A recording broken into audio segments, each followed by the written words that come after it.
শহীদ জিয়া রহমানের 89তম জন্মবার্ষিকী উপলক্ষে দেশনায়ক তারেক রহমান ও বেগম খালেদা জিয়ার নির্দেশনা মোতাবেক আজকের আমাদের এই শীতার্তদের মাঝে কম্বল বিতরণ করতেছি। আমরা এই কাদিরবাগ ইউনিয়নের প্রায় 150 মতো প্রতিটা ওয়ার্ডে আমরা কম্বল বিতরণ করব।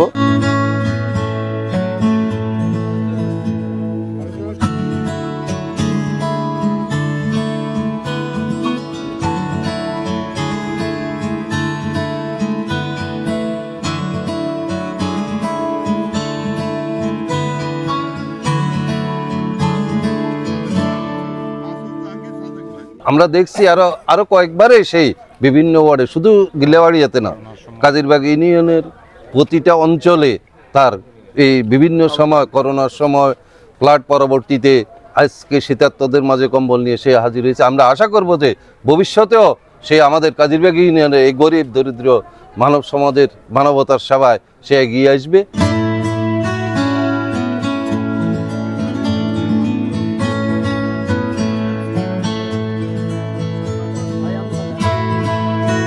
মসজিদ করোনাকালীন বন্যা দুর্গত, আজ শীতের মাঝে কম্বল বিতরণ। উনি বারবার যখন যেটা নিয়ে আসে আমাদেরকে স্মরণ করে, আমরা ওনার পাশে আছি এবং ভবিষ্যতেও থাকব। এটা একটা ভালো পথ, একটা ভালো দিক। এজন্য আমি তাকে এই কম্বল বিতরণ সহ বিভিন্ন ধরনের চাল ডাল আরও অনেক কিছু সে বিতরণ করেছে।